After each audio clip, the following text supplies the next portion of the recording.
अस्सलामुअलैकुम, मैं हूं अमाद और आज से हम शुरू करने जा रहे हैं पावर पॉइंट 2021 की सीरीज़, जिसमें हम पावर पॉइंट सीखेंगे और बिल्कुल डीप में देखेंगे कि हम किस तरह से ट्रांजिशन कर सकते हैं, एनिमेशन कर सकते हैं और अपनी पावर पॉइंट की प्रेजेंटेशन को खूबसूरत सा बना सकते हैं। तो ये पूरी क्लास की सीरीज़ चलेगी। जिस तरह चैनल पे मुख्तलिफ़ क्लासेस की सीरीज़ हैं, जिस तरह हमने MS एक्सेल सीखा था, MS वर्ड सीखा था और भी मुख्तलिफ़ चीज़ें जिस तरह सीख रहे हैं, इसी तरह पावर पॉइंट भी सीखेंगे स्टेप बाय स्टेप, बिल्कुल डिटेल में सारी चीज़ें देखकर। तो चलिए आज की क्लास को शुरू करते हैं।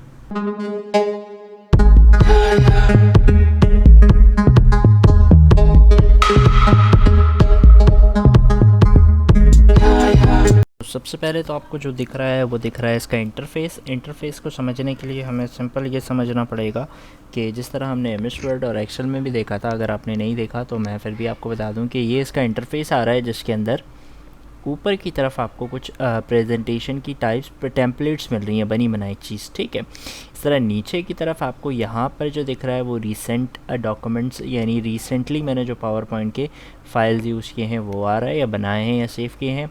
यहाँ होम का बटन आ रहा है। इसके बाद अगर आप न्यू पे आते हैं तो न्यू में आपको न्यू पावर पॉइंट की फ़ाइल लेने का ऑप्शन आएगा, ब्लैंक प्रेजेंटेशन भी आएगा, और अगर आप कोई टेम्पलेट उठाना चाहते हैं तो वो भी आएगा। और नीचे की तरफ आपको मुख्तलिफ़ किस्म के टेम्पलेट्स डिज़ाइन मिल जाएंगे।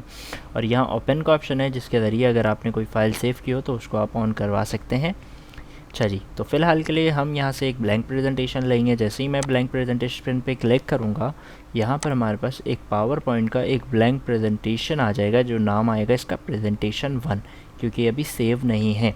ठीक है। अच्छा, इसका इंटरफेस भी बिल्कुल MS वर्ड और एक्सेल अगर आपने सीखा हो तो उसकी तरह है बिल्कुल। यहाँ पर होम का टैब है, इंसर्ट का टैब है, ड्रॉ का टैब क्योंकि इसी 2021 में न्यू आया है, डिज़ाइन का टैब है, ट्रांजिशन का है, एनिमेशन है, स्लाइड शो है, रिकॉर्ड है, रिव्यू है, व्यू है और एक हेल्प का टैब है। ठीक है, इसी तरह हर टैब में जिस तरह हमने MS वर्ड एक्सेल में देखा, तो यहाँ पर भी उसी तरह से यहाँ पर रिबन्स मौजूद हैं और रिबन मौजूद है, और हर रिबन में ग्रुप्स मौजूद हैं जिसको हम देखेंगे। तो आज की क्लास में हम देख रहे हैं होम का टैब, और होम के टैब में कुछ रिबन्स आज की क्लास में कवर करेंगे। तो सबसे पहले अगर आप उल्टे हाथ की तरफ देखेंगे तो यहाँ पर आपको दिख रहा है क्लिपबोर्ड का ग्रुप। ठीक है, क्लिपबोर्ड का ग्रुप कॉपी पेस्ट और फॉर्मेट पेंटर के लिए है, क्योंकि कॉपी पेस्ट अभी हम कर नहीं सकते क्योंकि कुछ लिखा नहीं है। लेकिन यहाँ पर अगर आप देखेंगे तो यहाँ पर लिखा हुआ 1। अब इस 1 का क्या मतलब है? इस 1 का मतलब ये है कि यहाँ पर आपके पास सिंपल एक स्लाइड मौजूद है। अच्छा, अगर आपने MS वर्ड या MS एक्सेल यूज़ किया हो तो MS वर्ड के अंदर हम डॉक्यूमेंट लेते थे, एक्सेल में हम वर्कबुक लेते थे, इस तरह पावर पॉइंट में हम प्रेजेंटेशन लेते हैं। इसी तरह MS वर्ड के अंदर हम पेजेस ऐड करते थे, एक्सेल के अंदर हम शीट्स ऐड करते थे, लेकिन पावर पॉइंट के अंदर हम स्लाइड्स ऐड करते हैं। सही है। अब यहाँ पर आपके पास सिर्फ एक स्लाइड ऑटोमेटिकली आ रही है आपके ब्लैंक प्रेजेंटेशन में, और इस स्लाइड के अंदर यहाँ पर एक बॉक्स बना हुआ आ रहा है जिसके अंदर लिखा हुआ है क्लिक टू ऐड टाइटल। नीचे की तरफ एक और एक आ रहा है, उसके अंदर लिखा हुआ है क्लिक टू ऐड सब टाइटल। बाकी अगर मैं इस साइड कहीं लिखना चाहूँ तो नहीं लिख सकता, यानी जहाँ मुझे जगह दी गई है मैं वहीं पर लिख सकता हूँ, या मैं कोई शेप बनाकर या टेक्स्ट बॉक्स बनाकर कहीं और लिख सकता हूँ, एल्स मैं कहीं और पे नहीं लिख सकता। ठीक है, तो यहाँ पर अगर आपको कुछ लिखना है आपने यहाँ क्लिक किया और आपको जो भी लिखना है आपने लिख लिया। ठीक है, इस तरह नीचे अगर आपको कुछ लिखना है आपने लिख दिया, लर्न टुडे लीड टुमारो। आज सीखें कल सिखाएं। ठीक है, मतलब कल रहनुमा बन जाए, रहनुमाई करें। ठीक है, तो यहाँ पर मैंने कुछ लिखना था तो मैंने क्लिक किया और लिख लिया। उसके बाद आप स्लाइड वाले सेक्शन को हम थोड़ा सा बाद में देखेंगे, लेकिन अगर मैं इसको सेलेक्ट कर लूँ और अगर मैं इसमें अगर इसके फ़ॉन्ट वगैरह को चेंज करना चाहूँ तो फ़ॉन्ट को चेंज करने के लिए हमें फ़ॉन्ट के ग्रुप में जाना होगा। फ़ॉन्ट के ग्रुप में जाने के बाद सबसे पहले आपको वही काम करना है कि जितने एरिया पे काम करवाना है उतने एरिया को सेलेक्ट करना है। सेलेक्ट करने के बाद आपको यहाँ पर ड्रॉप डाउन ऑप्शन पे जाना है और आप जो भी फ़ॉन्ट लगाना चाहें, आपके पास यहाँ थाउजेंड्स हंड्रेड्स ऑफ फ़ॉन्ट्स मौजूद हैं, आपको जो लगाना हो आप उस फ़ॉन्ट पे क्लिक करेंगे, आपका जो टेक्स्ट होगा वो उस फ़ॉन्ट में आ जाएगा। इसी तरह अगर आपको साइजिंग करनी है तो आप यहाँ से या तो कर लें, साइज़ बड़ा कर लें, या आप इस वाले ए पे अगर क्लिक करते रहेंगे तो साइज़ बड़ा होता रहेगा। देखें यहाँ पर ये सेकंड लाइन पे आ गया, क्यों? क्योंकि बॉक्स छोटा हो गया। तो आप बॉक्स को अगर बड़ा कर लें साइड से तो वो सिंपल एक लाइन पे आ जाएगा। इस तरह अगर साइजिंग छोटी करनी है सेलेक्ट करके आप साइजिंग छोटी भी कर सकते हैं, इससे बड़ी होगी और इससे छोटी होगी। अगर मैं जूम करने के लिए एक ऑप्शन आता है ना, जूम इट, ये वाला सॉफ्टवेयर ऑन कर लेता हूँ मैं।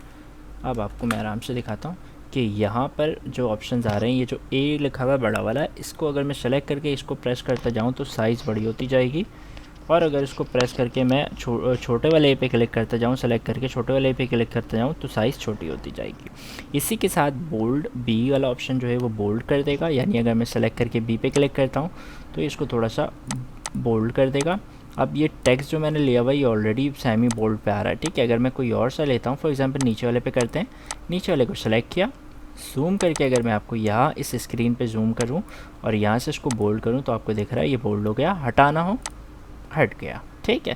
तो इटैलिक करना हो, आई पे क्लिक करेंगे इटैलिक, आई से टिक हटाएंगे इटैलिक ख़त्म। इसी तरह यू पे क्लिक करेंगे तो अंडरलाइन, और अंडरलाइन हटाना हो तो अंडरलाइन दोबारा क्लिक कर देंगे तो गायब। इसी तरह एक यहाँ पर, एक मैं इसको जूम कर रहा हूँ, एक यहाँ पर भी अब मैं आपको जूम करके दिखाऊँ तो ये एस वाला ऑप्शन आ रहा है, ठीक है। ये एस वाला ऑप्शन करेगा ये कि अगर मैं इस एस पे क्लिक कर देता हूँ, जितना एरिया मैंने सेलेक्ट करके एस पे क्लिक किया, आप देखें पीछे की तरफ शेडो ऐड हो गया। लेकिन अगर मैं पहले एस से टिक हटा दूँ, अब दिखाऊं तो कोई शेडो नहीं आ रहा पीछे, सही है। लेकिन अगर आपको शेडो लगाना है, सेलेक्ट करके इस एस पे क्लिक कर दें, शेडो आ जाएगा। इसी तरह ये स्ट्राइक थ्रो वाला ऑप्शन है इसके बराबर में, अगर आप स्ट्राइक थ्रो लगाते हैं तो वो उतना एरिया को इस तरह से काटा हुआ निशान ला देगा। हटाना हो दोबारा क्लिक करें, हट जाएगा, ठीक है। इसी तरह आपको मैंने AV भी बताया था MS वर्ड के अंदर कि अगर आपको केस चेंज करना हो तो ये जो AV वाला ऑप्शन आ रहा है इसको आप यूज़ कर सकते हैं। जितना एरिया सेलेक्ट है AV पे जाएं, अगर आप इसको सेंटेंस केस करेंगे तो पहला वर्ड कैपिटल, बाकी सारा स्मॉल, लोअर पे सारा स्मॉल, अपर पे सारे कैपिटल, कैपिटलाइज ईच पे वर्ड पे हर वर्ड का पहला लेटर कैपिटल, और टॉगल में उसका उल्टा, पहला स्मॉल बाकी सारा कैपिटल। अब ये टॉगल केस अक्सर औकात मसला हो रहा होता है यूज़ करने में, देखें अभी नहीं हो रहा टॉगल, सही है। कभी कभी इसको यूज़ करने में थोड़ी सी प्रॉब्लम आ सकती है, लेकिन ये करेगा भाई जो मैंने भी बताया है, ठीक है। अच्छा जी, उसके अलावा ये हाइलाइटर आपके पास मौजूद है। अगर इसके बराबर वाला ऑप्शन जो आप देखें ये हाइलाइटर है, अगर किसी टेक्स्ट को हाईलाइट करना है तो आप इसको किसी भी हाइलाइटर कलर से हाईलाइट कर सकते हैं, और अगर हाइलाइटर हटाना हो तो आप नो कलर पे क्लिक करेंगे तो हाइलाइटर हट जाएगा। इस तरह अगर टेक्स्ट का कलर चेंज करना है, जितने एरिया के टेक्स्ट का कलर चेंज करना है सेलेक्ट करें, इस ए के ड्रॉप डाउन पे क्लिक करें और जो भी कलर आपको देनी है वो कलर आप सेलेक्ट कर लें तो उस पर वो कलर आ जाएगा। इसी तरह अगर आपने किसी भी टेक्स्ट पे या किसी भी चीज़ पे कुछ इफेक्ट्स लगाया है, बहुत सारे, मैंने फ़ॉन्ट वगैरह बहुत सारी चेंजिंग कर दी, ठीक है, इटैलिक भी कर दिया, अंडरलाइन भी कर दिया। अब अगर मुझे इसमें से ये सारी चीज़ें हटानी है, मुझे सेलेक्ट करके बारी बारी क्लिक करना पड़ेगा तो हटेगा। लेकिन यहाँ ए के साथ रेज़र वाला ऑप्शन जो आपको दिख रहा है इसको हम कहते हैं क्लियर ऑल फॉर्मेटिंग। अगर आप सेलेक्ट करके इस क्लियर फॉर्मेटिंग पे क्लिक कर देते हैं तो ये क्लियर ऑल फॉर्मेटिंग करके इसको अपनी पहले वाली हालत में ला देगा जैसे ये पहले हालत में था। क्लियर है। तो ये सारी बात तो छोटी छोटी सी बातें शायद आपको पहले से भी पता हो और समझ में आ रही होंगी। अच्छा जी, उसके अलावा फॉर एग्ज़ाम्पल अगर यहाँ पर मेरी एक स्लाइड का काम मुकम्मल हो चुका है, ठीक है, अब मुझे एक दूसरी स्लाइड लेकर काम करना है, ठीक है। एक स्लाइड में अगर फॉर एग्ज़ाम्पल काम मुकम्मल हो गया, एक न्यू स्लाइड लेनी है, आप यहाँ न्यू स्लाइड के नीचे ड्रॉप डाउन पे क्लिक करेंगे, बीच में नहीं करना, ठीक है, नीचे वाले ड्रॉप डाउन पे क्लिक करेंगे तो ये आपको कुछ टेम्पलेट्स लेआउट के साथ बताएगा, ठीक है। क्योंकि अभी यहाँ पर ब्लैंक शीट है, सॉरी, क्योंकि हमने यहाँ पर एक ब्लैंक प्रेजेंटेशन ली थी तो उसमें कोई डिज़ाइन वगैरह नहीं आ रहा, ठीक है। अगर आप टाइटल स्लाइड लेते हैं तो आप देखें यहाँ से टाइटल स्लाइड दोबारा से आ गया। अच्छा, लेने के बाद भी आप इसका लेआउट चेंज कर सकते हैं, ये लेआउट वाला ऑप्शन आ रहा है आपके पास, इस लेआउट वाले ऑप्शन पे क्लिक करना है। अगर आप चेंज करना चाह रहे हैं टाइटल कंटेंट पे, आप टाइटल कंटेंट पे क्लिक करें, ऊपर टाइटल का ऑप्शन, नीचे कंटेंट लिखने का ऑप्शन, टेबल लगाना चाहें, चार्ट बनाना चाहें, ये सारे काम आप कर सकते हैं, ठीक है। इसी तरह अगर मैं इसमें सेक्शन हेडर बनाना चाहूँ तो सेक्शन हेडर भी बना सकते हैं।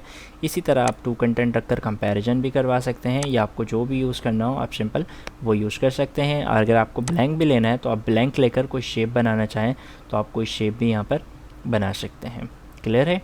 अच्छा जी, उसके अलावा आपको यहाँ पर जितनी चीज़ें भी दिख रही हैं ये सारी चीज़ें हमने अपने MS वर्ड के क्लासेस में देख ली थी, ठीक है। अगर शेप बनाना हो तो हम शेप बनाने के बाद कलर कैसे करते हैं, ये सारी चीज़ें हमने यहाँ पर अपने MS वर्ड के कोर्स में देख ली थी। तो अगर आपने नहीं देखा, मतलब आपको अगर ये भी देखना है, अगर आपको नहीं आता कि आपको किस तरह से बुलेट्स वगैरह लगाने हैं, ये सारे ऑप्शंस किस तरह से यूज़ करने हैं, इसके अंदर जितने भी यहाँ पर ऑप्शंस आ रहे हैं, तो इन सारों की चीज़ों को मैंने जो है इसका लिंक जो है वो नीचे लगा दिया डिस्क्रिप्शन पे। आप वहाँ से जाकर ये सारी क्लासेस मतलब देख सकते हैं। यही सारी चीज़ें, क्योंकि जो एम एस वर्ड एक्सेल में यूज़ होती थी वही यहाँ पर हम पावर पॉइंट में यूज़ करने वाले हैं। तो आप जाकर सिंपल उन क्लासेस को देख सकते हैं और आप समझ सकते हैं कि भाई वहाँ सारी चीज़ें यहाँ पर भी उसी तरह यूज़ होंगी जैसे वहाँ पर मैंने करना बताई है। ठीक है, बाकी कॉपी पेस्ट फॉर्मेट प्रिंटर ये सारी चीज़ें मैंने वहाँ पर आपको समझाई है, आप वहाँ से जाकर देखें। क्योंकि पावर पॉइंट के लिए मेन यहाँ ट्रांजिशन और एनिमेशन है तो हम इस पर ज़्यादा जोर देंगे। होम पे मैंने आपको ये जो कुछ चीज़ें नई थी वो आपको बता दी, बेसिक भी बता दिया। मेरा आपको ये सही सजेशन है कि आप जाएँ MS नीचे लिंक पे क्लिक करें और MS वर्ड की जो क्लास मैंने लिंक दी है आप वो देखें, शेप वाली बुलेट्स वाली, आपको सारी चीज़ें समझ में आएंगी। फिर यहाँ पर वापस आएँ और उसकी प्रैक्टिस करें डिटेल में। ठीक है, उसके बाद अगर मैं होम में कुछ चीज़ें रह गई, सेक्शन क्या चीज़ है। फॉर एग्ज़ाम्पल अगर आप सेक्शन देना चाहते हैं कि for example slide 1, slide 2, slide 3, slide 4 किसी एक सेक्शन में आएगा। आपने स्लाइड 1 पे क्लिक किया, सेक्शन पे क्लिक किया, ऐड सेक्शन पे क्लिक किया। फॉर एग्ज़ाम्पल ये MS ऑफिस का सेक्शन है, ठीक है, एग्जाम्पल के तौर पर, ठीक है, आपने रीनेम कर दिया। अब आपको यहाँ से इसके नीचे से एक सेक्शन शुरू करना है। आपने एक न्यू स्लाइड लिया, इस स्लाइड पे क्लिक करके सेक्शन पे क्लिक किया और ऐड सेक्शन पे क्लिक कर दिया। अब यहाँ से कोई आप दूसरा सेक्शन भी शुरू कर सकते हैं। इस तरह आपने कहीं से भी कोई सेक्शन शुरू करना हो आप क्लिक करके वहाँ से कोई भी सेक्शन यूज़ कर सकते हैं। और अगर रिमूव करना हो रिमूव ऑल कर दें, सारे सेक्शन को ये रिमूव कर देगा। ठीक है, तो ये सिंपल सी हम स्लाइड कोई भी लिखना चाहें, कुछ भी लेआउट बाद में चेंज करना चाहें, क्लिक किया। फॉर एग्जांपल मैंने यहाँ लिख दिया MS ऑफिस, इसके अंदर मैंने क्लिक किया MS वर्ड, MS एक्सेल, ठीक है, MS पावर पॉइंट। ये आपको जो भी चीज़ें करनी है आप कर सकते हैं। आपने कलर लगाना हो, सिंपल सारी चीज़ें मैंने आपको समझा दी है। उम्मीद है ये सारी चीज़ें आपको समझ में आ रही हैं, आराम से, बहुत सिंपल है। अब अगर मुझे इसको भी वैसे ही करना है जैसे वो है फॉर्मेट प्रिंटर, पहले मैंने क्या करना है, जिस पे कलर हुआ हुआ उसको सेलेक्ट किया, फॉर्मेट प्रिंटर पे क्लिक किया और जितनी चीज़ों को ऐसा करना है, मतलब पहले ऑफिस को सिलेक्ट किया, फॉर्मेट प्रिंटर पे क्लिक किया। अब जितनी चीज़ें मैं चाहता हूँ वैसी हो जाएँ, मैंने उन सब को सेलेक्ट कर लिया। ऑलरेडी सारी वो वैसी हो जाएंगी जैसे वो थी। साइज़ छोटा कर दूँ, कलर चेंज कर दूँ, सही है। तो उम्मीद है ये सिंपल सी चीज़ आपको समझ में आ रही है। इसी तरह अगर आपको कोई इमेज लगानी है तो आप सिंपल इंसर्ट पे जाएंगे। ये सारी चीज़ें भी, टेबल बनाना भी मैंने बताया हुआ है, हम टेबल कैसे बनाते हैं, पिक्चर कैसे लगाते हैं, सही है। यहाँ से सारी चीज़ें मैंने तकरीबन बताई हुई हैं, पहले से सारी बताई हुई हैं। वीडियो स्क्रीन रिकॉर्डिंग शायद नहीं बताया हो, बाकी सारी चीज़ें मैंने MS वर्ड के कोर्स में बताई हैं। मैंने लिंक दे दिया है, आप जाएँ देखें, आपको MS वर्ड भी आ जाएगा और फिर पावर पॉइंट भी आ जाएगा, सही है। तो आज की क्लास को यहीं तक रखते हैं। अगली क्लास में हम देखेंगे, मतलब आप ये सारी चीज़ें भी देखें, आपको जो चीज़ें मैंने नहीं बताई मैंने लिंक दिया है MS वर्ड की क्लास का, आप वहाँ से जाकर देखें। उसको देखने के बाद मैं आपको अगली क्लास में बताऊँगा डिज़ाइन का टाइप और ट्रांजिशन के टाइप, ठीक है। तो बाकी सारी चीज़ों को आप खुद प्रैक्टिस करके देखें। हाँ, अगर कोई चीज़ आपको नहीं समझ में आती तो आप मुझसे कमेंट में पूछ लें, मैं आपको कमेंट में बता दूँगा। मिलते हैं अगली वीडियो में, तब तक अपना ख्याल रखिएगा। अल्लाह हाफ़िज़।